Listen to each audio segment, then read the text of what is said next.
Let's talk about it. Let's talk about it.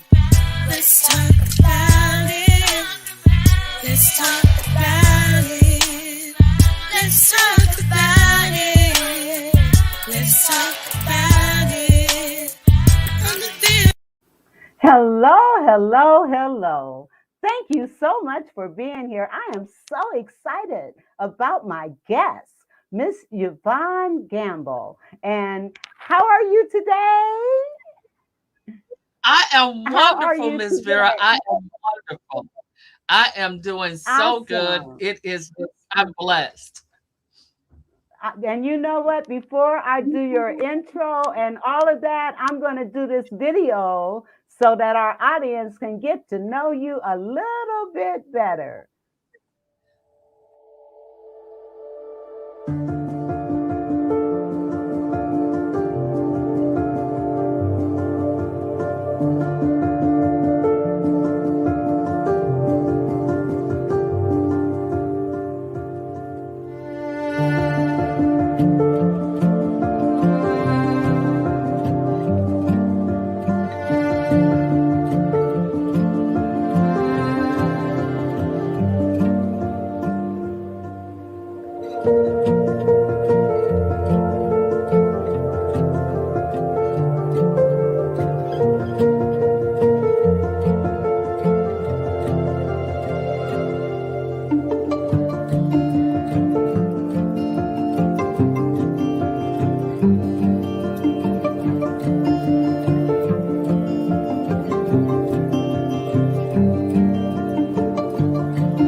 Yes, yes.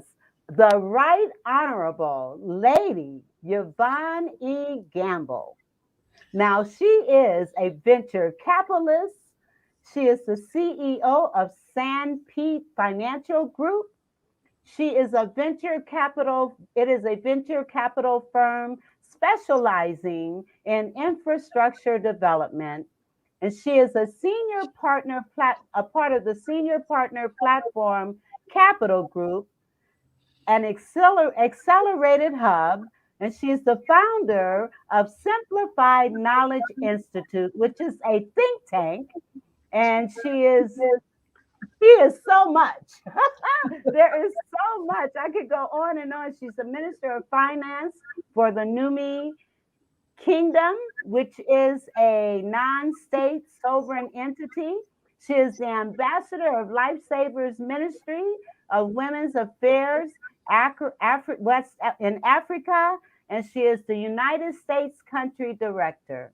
Now, Yvonne, I could go on and on and on about who you are, but you know what? Instead of me reading all of this, I'm going to give you the floor and I want you to share with our audience more about you and what it is that is so important that you want to share with us today.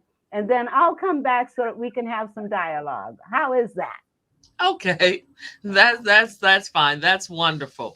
Thank you so much for that intro, Vera. I really appreciate it, and I think you have said more than enough to just kind of frame it up and talk about the things. So I want to spend a little bit more time, audience, thanking all of you for being here and for listening in. The very important subject that I really want to talk about tonight is the fourth industrial revolution. And the reason why I want to actually talk about that is I want everyone to understand it's not just another term that's trending out there or something that came and it happened. This has fundamentally changed the way in which we do things. The basic principle and concept that you have to understand is we are squarely in the digital age. Now, what does that mean? That does not mean that it's okay not to be on the internet, or it's okay not to be connected, or it's okay, not to use cashless type transaction. No, what that means, it's not okay not to be on the internet. If you're not, you're going to be left behind. Most people are connected to it, whether on their cell phones, their tablets, their computers, their laptops, what have you, their desktops. But it's not, it's more than just simply being connected or having an access, but it's also being able to know how to use it and how to make its functions work for you in this digitized, we're in a digitized economy. We're seeing that now we're pairing our digital currency, we're pairing that with our regular currency that we use every day. Paper money is going by the, it will become non-existent. Coins, we saw we ran out of coins during the COVID-19, and truly, in truth, we did not run out of coins. Okay, all the coins were still here. We had all of that, but what we did was we, because of the passing of germs back and forth, we then began, the coins was the easiest way to stop using the hand to hand touch points. And then we slowly went away. We see now many restaurants you go to, be they fast food or you're sitting at the restaurant, you can no longer use paper currency. They want you to use some form of card, access gift cards, credit cards, debit cards, what have you. But they do no longer want to have that physical touching hand to hand, carrying fluids back and forth. And so that kind of helped usher, and it really pushed us forward. The COVID-19, that whole pandemic, that really pushed us forward and pushed us very deep into this fourth industrial revolution and into the digitized stage. I'm going to stop there, let your audience, I see, some Yes. maybe coming up. I Yes. ask some questions and then we can go on further because this is a very deep subject, and I really appreciate you, Vera, for bringing me on to begin to speak about this. Yes, I think it's very important because, like you said, if we're not technically savvy, if we are not willing to learn about technology, then we are going to be left behind. I do want to acknowledge some of our guests. We have Baylan. Baylan, a great friend of both of ours. She says, two of my favorite people. And then thank you for being here, Baylan. And then Miss Betty Smith, she says, wow, I'm impressed with all of your accomplishments. And I didn't even begin to share everything about her. So God bless you, she says. And then Balon says, good to hear someone speak to where we are moving in the near and far future. Yes, this is a very important topic.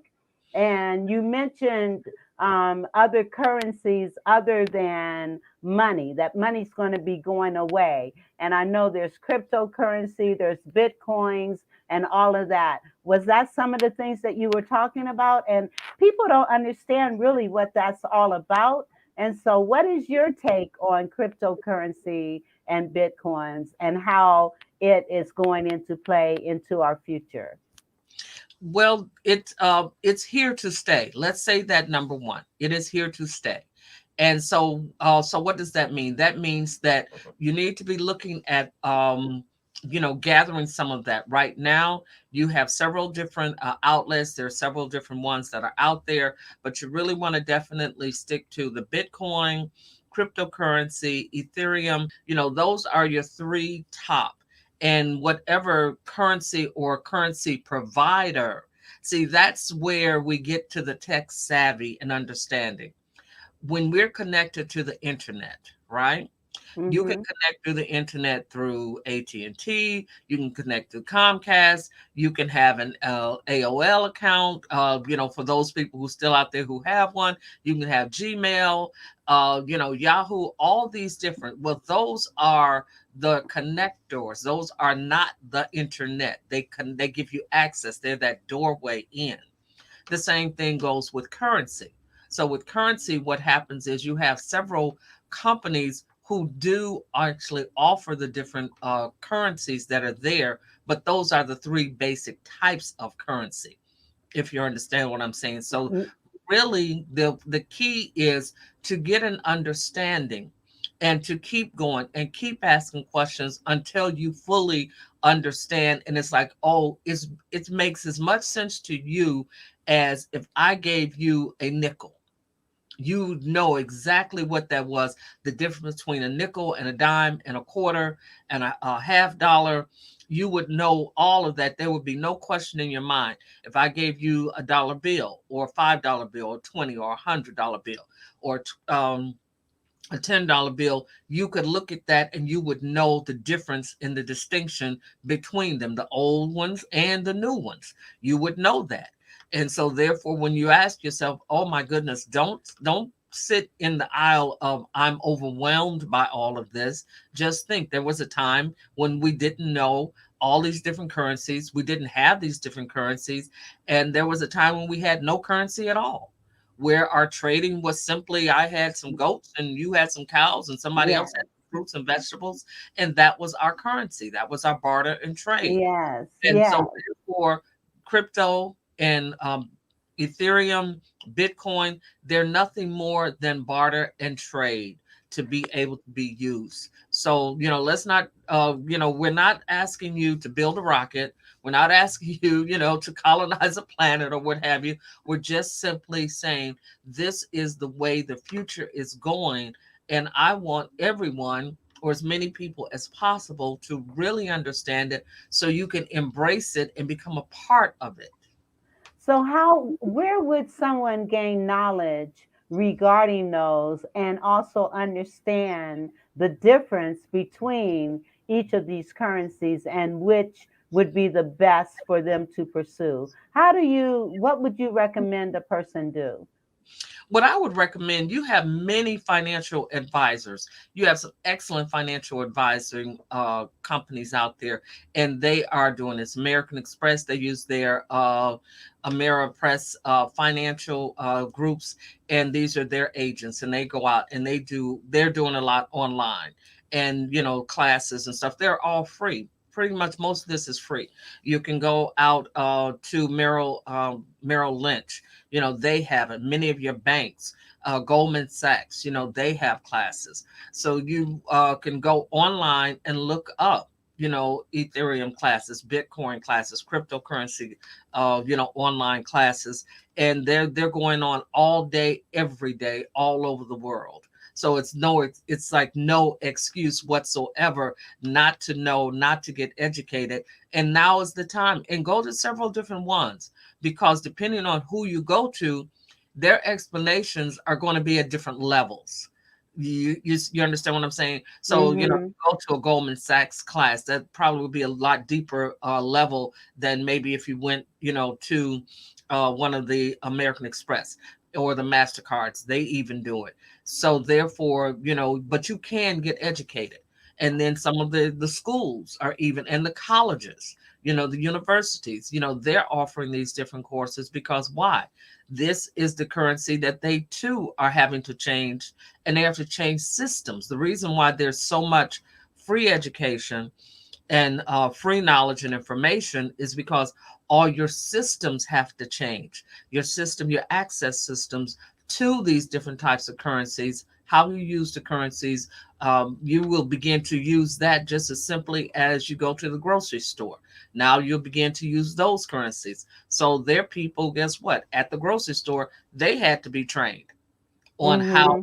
how to accept this, how to make those exchange rates. Your bank tellers, your bank officers, your customer service reps at the bank, your places where you may go and use your credit card at a retail store, at your favorite fast food restaurant, your bookstore, everywhere is going to have to learn how to exchange these currencies, as well as we is seamless as we can do it online. And Betty has an excellent question. She says, I work with youth. And starting at that age, young people, I know there are other cultures and other races of people, and they're teaching their kids this stuff. And so, are there special classes that you could recommend or suggest for youth to become more aware of these kinds of exchanges? Yes, I would actually touch point with the various banks: Bank of America, Wells Fargo, Standard Bank, Charter Bank, all, and even your local banks. all of them are offering courses for the youth, and they're happy to come over and train the youth. Because why? That's the path of least resistance for them. The youth aren't sitting there giving them, I've been using this for the past 50 years. What do you mean I have to change? The kids are Yes, the kids are not like that. So believe it or not, that's a very good question, Betty, and thank you for that. The youth are the easiest one to get to make the changes, when we have to move from one system to another system. And so they are so welcoming and hungry to teach them, because what happens when the youth start to use it, it's like that Barbie and Ken down, that G.I. Joe with the Kung Fu grip. yeah, They come and start telling mom and dad about it and how easy it is. And sometimes that's when the adults actually sit down and take it seriously, because why? Now the kids are saying, well, mom, dad, I need some Bitcoin. I need some cryptocurrency. I can't use these dollars that you're giving me. I need a yes. card with this on it to use at the school. So now they're like, okay, well, what is that? Then that's the way it goes. But definitely there are classes out there for the youth. And there are more and more youth. In fact, I think there are more youth that are actually delving into crypto and Bitcoin than any other generation. I mean, they are on top of it.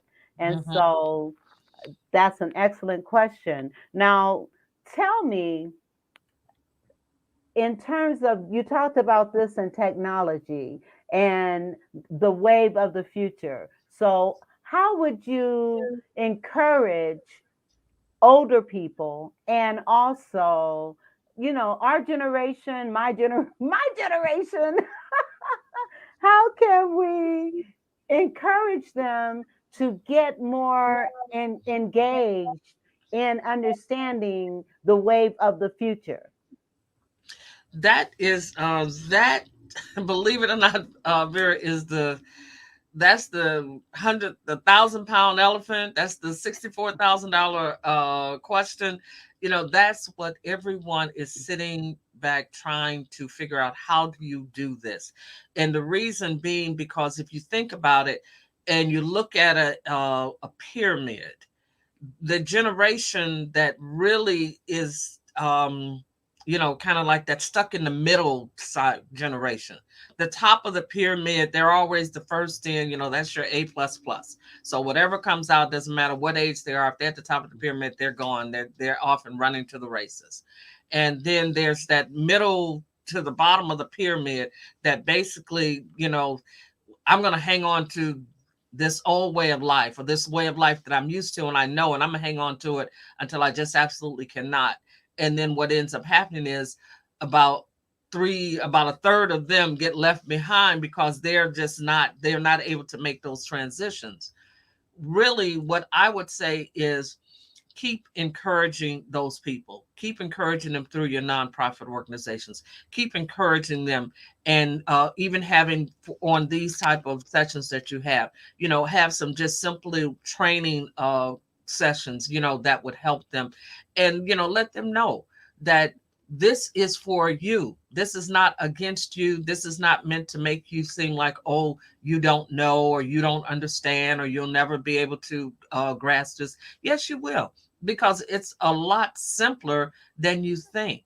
You're not being asked to create it or to make it. You're just simply being asked to use it. Just like when you think, how many of us really know how the dollar is actually made?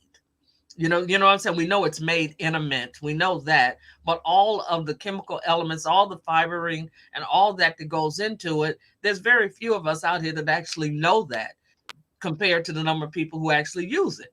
You see what I'm Right. saying? So you don't need to know all of that to know. All you need to know is how to use it. So that's one of the reasons why I came up with the Simplified Knowledge Institute. That's how that actually came about. It came about simply because it was to simplify knowledge. It was so that everybody should have access to all the knowledge that is out there. And when you break it down into its simplest forms, okay, how do I use a Bitcoin? And how do I exchange this currency? That's just as simple as I was on the phone this morning and speaking to someone in India. And so, she said, well, you can sponsor my event and for $10,000. But that was 10,000 rupees. And I said, well, how much is that in US dollars? She said $130. I said, oh, What? okay. Okay. Okay.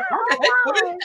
You see what I'm saying? Now Yes. it was just a matter of communication. There was at some point in that conversation where I did not know what that currency was. So I did not know how much money to give her in my currency that was going to equate to what she needed in her currency. And so what did I do? I asked a simple question.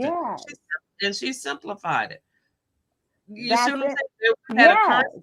calculator, and she just put the amount in the currency. She just said it's USD, right? I said, yeah, we're USD. She put in USD. Oh, up pops the number. I mean, seconds. And there it Wow. is. And it converted it. It converted it. Okay. Now, Baylon, she says 35 plus, getting informed on crypto and financial changes and utilizing the information will have great impact on our future economy. And she's absolutely right. That 35 plus, she is absolutely right. Because what happens is you have to become a part of the economy, and you have to become a part of the moving economy, not the economy that just the production. You got to be a part of producing and manufacturing, not just consuming, but you got to be a part of that producing. And when you really educate yourself, then you're like, oh, now I understand what I need to do to get to this. That is outstanding. Now, I know you are involved in so many things, and you've got some things coming up also that helps with this tech moving towards the technology, and it has something to do with climate change. So, you want to kind of talk about what you're doing with United Nations? Yes, thank you so much. I would love to give a shameless plug for that. The United Nations Commission on the Status of Women. We convene every year in New York City, USA. And this goes on, we bring in women from all over the world. Well, obviously, for the past couple of years, we are not only bringing the few that we can to the actual building in New York, but we are also doing what we call more parallel events. Before, what we would do is everything would take place at the United Nations building, and then we would have several parallel events going on around the city, that kind of offset the number of people, who could fit in the building. You can only fit so many people, in it's huge, but it still has a capacity. Well, Hmm. now with the COVID coming in, that's why I said it did a lot for us. It really just ballooned out the number of parallel events. Well, my organization, Women Leading Change Now, we're a political advocacy organization here in the United States. And what we did was we've always done our parallel event virtually outside, because we do different types of political functions throughout the United States. So we have different chapters, around the country. So what we're doing is this is the 66th convening, of the status of women, and we actually choose a topic in our, at the end of our session and our conference. We choose a topic of what we're going to speak on the next in the next upcoming session. And the only reason we change that topic is if there's those things that are happening, at the time that make it necessary to make those changes. Well, this year our topic is on climate change. And as you all know, that is extremely relevant. Well, that was our topic, to begin with, that we had decided upon last year.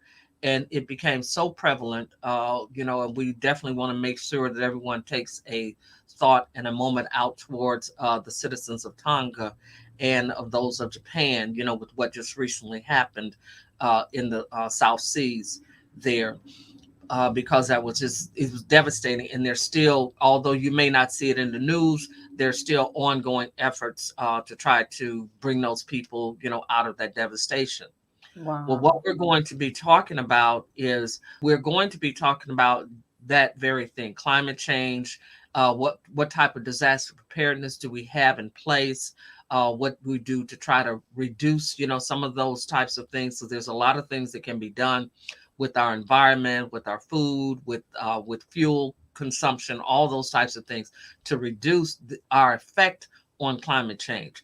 What you won't do with climate is you will not eradicate the change, because there's some changes are natural in nature, but there are certain things that we are doing that really is speeding it up, or it is really taking and exacerbating what's happening and just making it, an even worse condition. So there's a lot that will have to change over time. Well, in all of these changes, what tends to get kind of pushed back and pushed to the wayside is what's happened with women, and especially women, if they are just, single parents, or if they are in environments that are not as friendly to women. So with different things that happen, they just kind of get pushed to the side. If the home gets devastated, or blighted, or what have you, there's very little things that they may have in place, to actually assist them. And so these are the types of things we're going to be talking about during this conference. And our parallel event that we're going to have on climate change will take place from the 14th, parallel to the actual event, which is the 14th of March, until the 25th of March. So, Women Leading Change Now, we have convened some 20 women speakers from around the world, and I thank each of them for coming in, and they will be speaking on topics, and they'll be speaking particularly from their point of view, from their industry, and what they are doing, and also given some ideas, or we will discuss and maybe come up with some ideas on some solutions, that would help women. Because what do these women know? In their business, you deal with women, you deal with men, but you know what happens with women, and you know the issues that women face. And so in your particular industry. So therefore, who better, to speak, to these different issues than the women who are actually heading up these organizations and working directly with women. And how would one get it? How would one find out about this conference? The best way that they can find out about this conference is they can actually reach out directly to Vera Thomas, and she can give a referral to you, to be able to be a speaker, at our conference. We are very welcoming to have speakers coming to the conference. You can also look us up. We're on Eventbrite. The information is there, and you can actually go there and register for the conference, and then you'll see the info. This, after you register, the information page comes up and gives you all the necessary information for you, because we definitely want to have people who are going to be listening in on some of these topics. We got some varied women, and I mean, when these women get going, well, you can't stop them. Yes. Well, now I know. I will be able to refer some people to you. This is awesome. Awesome. And I know that with all the things that you're doing, and with your focus on international as well as national, can you kind of speak to some other pressing things as it relates to this technology, and how things are moving? Can you kind of speak to some things that you really want our audience to understand and know? Before you do, we've got another comment. Okay, oh, Kajana Williams. Hello, Kajana Owens. And he says, go, Vera, go. Thank you. Thank you. This is a very important topic about technology, and where we're headed, and how people need to get on board or be left behind. And we don't want anyone left behind. And it's very important, especially as African Americans, we need to clearly understand how all of these things impact on our lives and our children and our businesses and all of that. Well, when you're looking at technology, what you want to also think about is one of the biggest issues that I want you really to kind of get your arms around, and that's AI.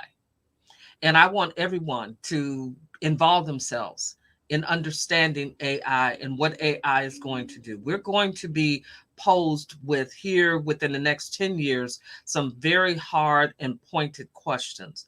These are actually the same questions that we asked ourselves some 50 years ago when we went deeply into the stem cell research. And we asked ourselves not simply can we, but should we? Well, we went on ahead and we did. And so now we have stem cell therapies, and we have stem cells coming, replacement, and, several different things. But we are still being, we do have also at the same time, we have very good handle on our regulatory as far as stem cells, and that is where they come from and where they don't come from.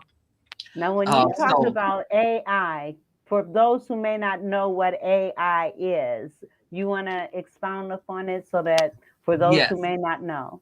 yes. AI is artificial intelligence. And what we have to understand with artificial intelligence did not just all of a sudden spring up out of the air. We have been utilizing artificial intelligence on a everyday, ongoing basis since the 1950s, just after World War II ended. We began to use AI technology and introduce it more and more. You saw a robotic arm come in, help you, was assisting. We saw a different type of even machine and equipment came into our homes. There were motorized wheelchairs, all these types of things like this is some type of artificial intelligence. In other words, that machine is operating in such a manner that it does not involve a human to interact with the machine in order for the machine to work. That becomes artificial intelligence. And the next 10 years, what I was saying that everyone really needs to get a grasp on and be at these tables, be in these conversations. And that is when when we're talking about that sentient being. Now, you may look back at this 20, 30, 100 years from now. Somebody will look at this tape and say, wow, this woman was telling us then that we had to think about, what is that going to mean? That difference between that human factor and that difference between that artificial intelligence. Artificial intelligence, if you remember the Furby toys that came out, and the Furby toys that came out, they had the learning chip in them, and they were testing it out to see to see how far that would go, to see how we would be able to adapt to this and how we'd like it. So it was a toy. They made it into a toy for children. Well, that Furby was a little bit more intelligent than the parents could really deal with, because of the fact that Furby learned very quickly your mannerisms, what you said, how you said it, and Furby could talk on its own and it could think on its own. Well, Wow. that's why they took Furby off the shelves. We were not ready for that at that time. Well, you're going to see Furby-like toys coming back on the shelves here in the next, 1 to 2 years. It'll start to slowly drift back in. And so therefore, what that says is that may seem, oh, well, that's just a child's toy. Well, that's not going to be a child's toy when that's the person at the counter at the pharmacy. And this is the one who's actually waiting on you to give you your prescription. And the reason I say that is because why? That's something that's very near and dear to you. And now this artificial intelligence may be making a decision as to whether or not you actually should have this additional prescription or not. And they may have the same may have been given the same rights as a pharmacist would. And they can, Wow. because that pharmacist can say, yes, you can get this, or no, you can't. That's why if you go to the pharmacy counter to get something, anybody can ring that, can actually do that transaction. But in order for them to, for that prescription to actually be given out, they have to have a pharmacist with their code. They put their code into the machine. That's that pharmacy help. And the pharmacist will come over, put their code in, and then the transaction is made. Well, what happens when that's an artificial intelligence that's making that decision? And then what happens So we have to begin to look at, these are some of the questions, and you need to be there in some of those different groups. And this question is not just simply going to come into the boardrooms of the medical profession. This is going to come everywhere, all the way down into what Betty Smith was said, into the children's classrooms, when they're no longer being taught by a human, but they're being taught by an artificial intelligence. And we have to, we got a lot to think about, Vera. I'm going to leave it right there. I'm not going to overwhelm the audience anymore, Or because me.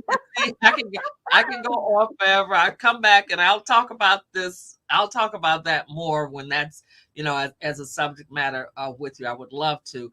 But yes, there's a lot, because I definitely want to keep this at the forefront of people's minds, of their thoughts, and it's out into as many different venues as I can get this conversation into. And and some people would, as they're listening, would think, "Oh my God, that's scary to Yeah, think that we've got artificial intelligence controlling us in those manners, our pharmaceuticals, our schools. Oh my God."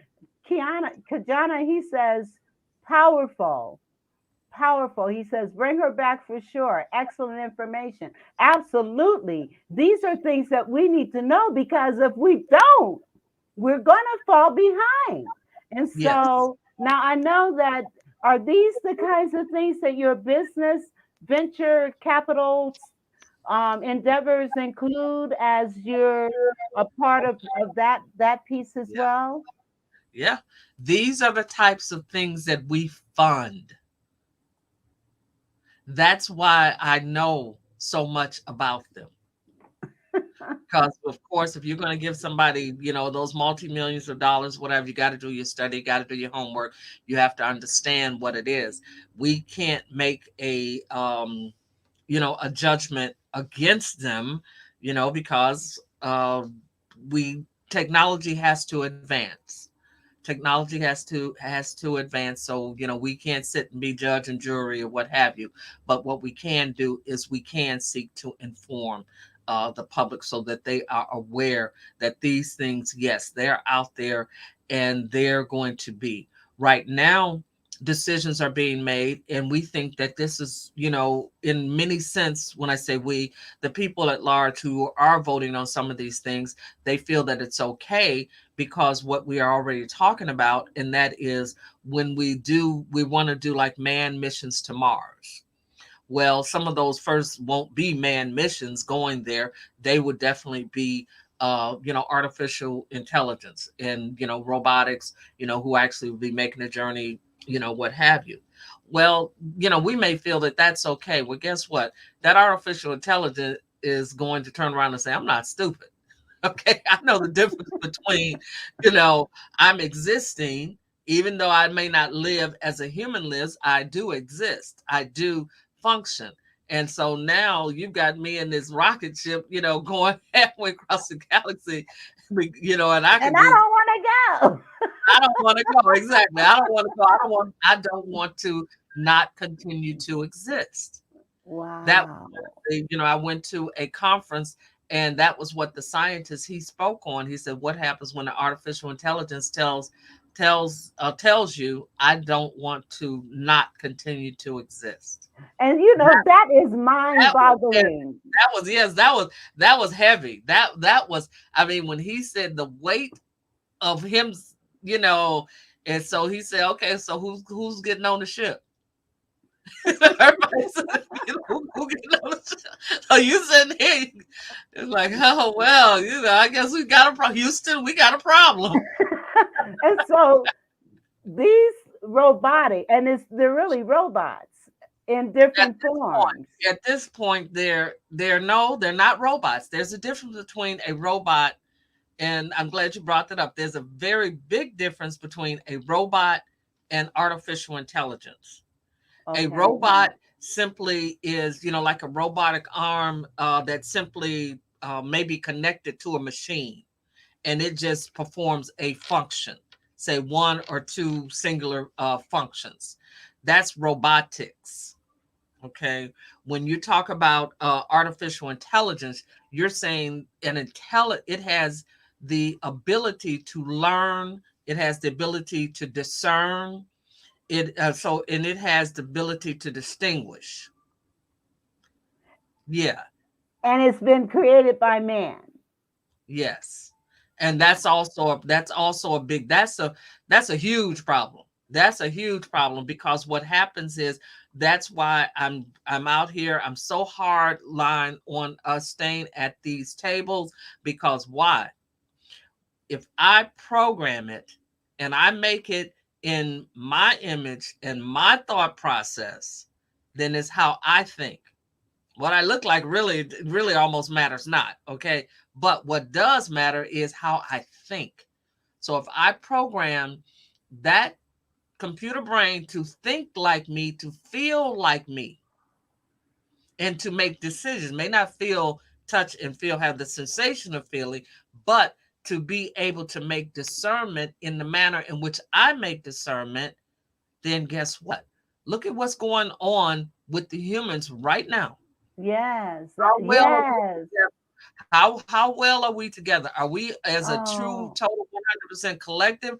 Are we out here kumbayaing each other? What are we doing? Death, war, destruction, oppression, racism, systemic, all these things are going on. If we put into these machines any portion of that, oh, not all of it, but any portion of that, oh. and then they learn just as we learn. We didn't have these nuclear wars. They were the when people were in caves. They were out there throwing rocks at each other. Right. Okay, they were Oh, taking sticks and fashioning them into bow and arrows.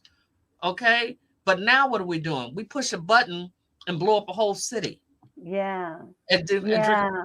drink a latte after. Oh, and Baylon, she says, what is one thing our educators and parents can do or focus on to better prepare our next generation for this new world? And I And want you to respond to that, but also what you just talked about sounds like a sci-fi movie. yeah, Woo! yeah. Yeah, I'm telling you, it's no joke, people. It is no joke. It's here. And what one of the I wish I could say. And this I will say this. What you can do, what your educators can do is educate. Give them true education and telling them quit teaching them just Live that Sally ran and up Dick the saw hill. Jane and the cat skipped over the moon. Stop that and start teaching these children at the youngest ages. Start teaching them. Because I at the younger ages, that's when they absorb the the most. most. That's by those first 7 years. In those first 7 years of life, you want to put as much high education, high information in front of them as you possibly can. Because after that, after 7 years old, at that point, it is called implementation, people. That is when I begin to implement the basis and the foundation of what I have learned. That's what you can do better to help them to prepare for the next generation in this new world. My mother prepared me. She told me from constantly I can remember when she was combing my hair, I was a little bitty girl. And she would always say, your generation, she said, you're going to be and you're going to have flying cars and you're going to be visiting other planets. And she would tell me things. She said, you have to stand up and be your own self woman. These were things that she said to me when she was combing my hair when I was like Wow. 2 and 3 years old. I can remember her voice saying these things. I actually said, don't worry about trying to understand it now. Just listen to the sound of my Wow. voice so that when you are older, this the sound of my voice that will push you forward and that will push the generations in front of you forward and keep pushing forward. Oh, your That's mother. what. So therefore, to answer Byline's question directly, what is the one thing that they can do? They can teach them the right information. But in order for you to teach them the right information, you got to get out there and get the information and learn it yourself. And it's not available to you. It's right there in front of you. It's right in front of you. It is on this little phone device that everybody has. It is on this computer device everybody has. If you don't have one, go to the library. There is one there. Wow. I'm speechless. Oh my goodness. Oh my goodness. All this information. And we've only scratched the surface with all this information that you have that you need to share to the masses. To the Yes. masses. You need to share this. Now, I know that probably one of the ways that you're sharing is through your FYNB Yes. talks. So what does FYNB stand for? FYMB is financing your next billion. And that's what that financing your next billion talks. And on there, what we our primary discussions that we have had over the course of last year, that was actually to educate the public on the venture capital process, what they look for, how it's done, all the different instruments that we use, and also on the humanitarian funding process and how that works in the financial realm. We also do out of that studio where what we'll be introducing this year is we will be doing a lot of marketing and promoting for other businesses so that those, they'll be coming on the show. We'll be interviewing them, uh, particularly, what their business does and what have you. And then they'll be able to have the tape that they can actually take and utilize, out there to promote their business. But this way we can reach as many businesses as we possibly can and promote, what it is that they're doing and speak to them from a financial standpoint. Everything will always come back to, well, how is your business financed? What do you do?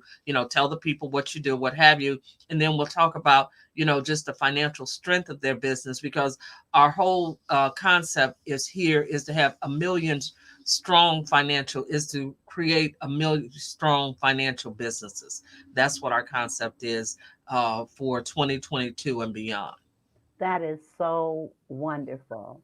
That is so wonderful. And so, if anyone wanted to know more about what it is that you do and how you may be able to service them, how would they contact you?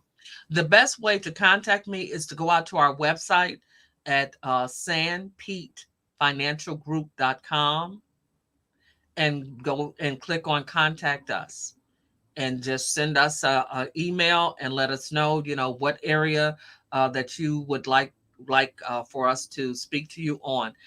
Our website is very heavily content driven. So you just going through the website itself, there's a lot of content and a lot of information. But for those who do want us to contact them directly, be it to come on our show, our FYMB TV. We're also this year in 2022, we will be on Roku and on other streaming networks, and we'll be introducing that out uh, after the conference, which ends in March. So about April, we'll be introducing those types of things. But definitely, contact us, because we want to actually have those touch points with a million businesses, and we want those 1 million businesses to be financially strong. Wow. And now, are these businesses primarily for profit businesses, or are you looking at These are for profit? anybody who says I'm in business. We don't want anybody who says, whether they're for profit, nonprofit, solopreneurs. I got 1,000 people working for me. I got one person working for me. I'm the only one. Or I don't have anybody working for me, but I want somebody to work for me. So basically, if you're going to be in business, because see what happens is this: if you're out there and you're in business and you're not doing well, then it always, that becomes actually a drain on the others who are doing well. Like it's so what happens, that's why the people who are doing well or who know how to do it need to reach back to help those, to reach, to both sides, not just back, but back, front, wherever they are. You need to go and find those who need your help and bring them along and help them, and it will help you. It's not for them, really. The help helps you, because then what does it make you do? It makes you get your things in order so that you can reach, just like if you were flying. What does the stewardess always say? Put your oxygen mask on first and then help the person next to you. And that's what you do. So this way, and the reason they tell you to do that, the reason they always tell you to do that, is so that you get outside of yourself. You're not thinking about, oh, I guess I'm going to save myself. Because what happens is, if the person is in the door, standing in the doorway in front of you, they don't have their oxygen mask on, they're probably going to collapse. Now there's, or two or three people collapse, and you didn't, you got yours on, and you sitting there waiting on them to get theirs on, and you're not helping. Well, guess what? Now you got to go over 4 or 5. You got to try to step over 4 or 5 people to get out the door. Wouldn't it have been easier just to help them get their mask on so they can move and you can go too? You see what I'm saying? Amen. Yes. You have to, sometimes you have to, I'd like to put it in terms like that so people can get it. And they Yes. get it. It's like, yeah, that's why you help other people. Yes. And that yes, that reminds me of the quote that Zig Ziglar has. You can get as much out of life that you want as long as you help other people get what they want. So, exactly. and that's exactly what it is that you're doing with all the things that you're involved with, from international, national, and I know you're involved with the Ambassador Lifesavers Ministry of Women's Affairs in Africa, and you're the United States country director. So I know you're doing some powerful things in Africa as well to get them moving forward. And I'm just so honored to one, know you and know that you are truly about, we don't talk much about the Lord, but you are truly about your Father's business. Yes. And you are truly a woman of God. And I feel honored and privileged to even know you.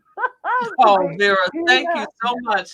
Yes, and yes, I am a God's leading lady. I studied under Bishop Jakes, T.D. Jakes, when he had the very first God's, the courses that came out. And so, we went through that 17-week course. And so, yes, I did. I became a God's leading lady. And I'm telling you, and I've been this, all my life. My father was an imam, minister of Islam, and his father and his father, grandfather, all before them, were that. And so, yes, it's definitely before me. I carry the masthead of God before me. I ask for direction and for correction, to Yes. make sure that, especially, in this day and time, and the time, within which we're in, for myself, for my family, for the businesses that I'm in, I touch a lot of people's lives and they touch mine. And if I'm not centered and focused, then I cannot execute my purpose. And Yes. then I would be telling somebody something that's wrong, and then they don't now we all there, here we go. They were like Yes. dominoes falling down. Yes. Yes. And Baylon, she says there are so many out there. It's often hard to choose who to listen to. Thank you both for presenting the best. Well, thank you, Baylon, for Thank listening you and so being a much. part of this. We love you and we appreciate you being here. And we've got 6 minutes. Time flies. Yes, it does. Wow. Oh my goodness. I'm Time looking at this flies. clock and I'm like, oh my God, we've been talking that long. And so I want to kind of recap what we have talked about. And so Yvonne has talked about the need for all of us to get on board where technology is concerned. And I'm going to have you finalize some things with that. But she also talked about having knowledge and being aware of cryptocurrency and bitcoins and the other ones that are out there. Do some research yourself. Contact your banks, contact your financial institutions, contact financial planners who might be able to give you some knowledge on what direction you should go. And then she talked about the United Nations Women's Conference that's coming up and what she's going to be doing with that. Now, I'm going to shut up and let you recap because I could go on. Oh, I do want to acknowledge that this is Black History Month. And so I want us to recognize our heritage, recognize what it is that we bring to the table, what it is that we have brought to the table from the beginning of time, and to recognize that we are all kings and queens, and God has a plan and a purpose for each and every one of us. So identify what it is that God wants you to do and then do it. So I'm going to be quiet. If you want to also touch on a little bit about Black history, that would be great. But I'm going to give you the floor. All right. And thank you for that opportunity to touch on Black history. I just want to say to the Andrew Jackson Beard family, I love all of you. And happy February, Black History Month, as we celebrate our great great grandfather for some, great grandfather for others, grandfather for some, father. Well, they're all going away. Who at that age. But yes, Andrew Jackson Beard, he invented the coupling device. The coupling device can be found on planes, trains, automobiles, rocket ships, any machine that has a coupling device. You have it in your cars as it is the actual device that allows a two pieces of equipment, two pieces different pieces of machinery to actually be coupled together, to couple together and to uncouple. He invented that along with 43 other patents, and he did that back in the 1800s. So Wow. these are things, and these are people, and you can look him up on the internet. Andrew Jackson Beard, and that's my great great grandfather. And so therefore, yes, we continue and we stand on their shoulders and we continue. And when we're looking and we're seeing people who, have come to this country, or people, who were here by whatever means that they got here, we have to be very much encouraged that yes, we can. There's nothing out there that we cannot do. There is no mountain that's going to be too high for you to climb, no idea or no thought that's too big for you to undertake or to actually embrace in your mind. So I encourage all of you during this month of Black History to actually reach out to your neighbors, go into your ancestry, go to your ancestry.com and begin to actually put your family tree together. Contact your family. Contact those people in your family and begin to talk to them before that family history and information is lost. Write that information down. That's a book. That's a story. That's something that needs to be told to your children.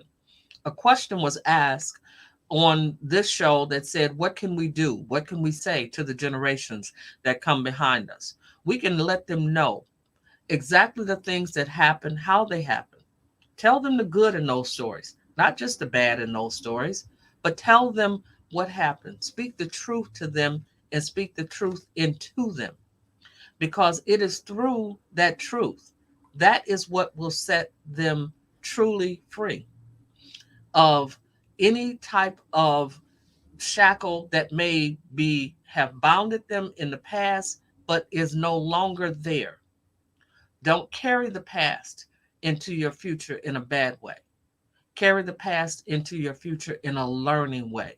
What did you learn from that past?